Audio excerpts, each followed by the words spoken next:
BrightBYTES.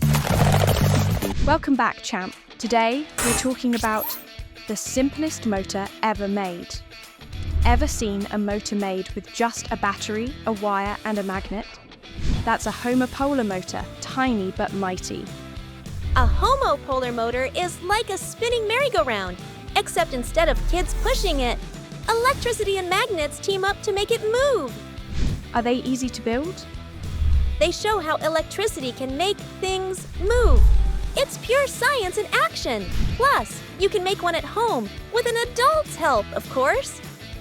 Where can you see them in action? Mostly in science experiments and classrooms to learn how motors work.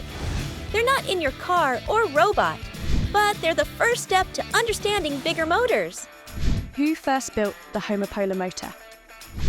Homopolar motors have been around since the 1820s, when Michael Faraday built one to prove that electricity and magnetism are connected.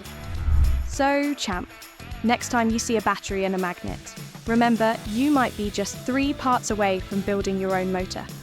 Got a question? Drop it in the comments below. Also, like, share and subscribe to our channel. That's it for today, champ. We'll come up with a cool video next time. Until then, keep learning, keep watching, champ. Bye-bye.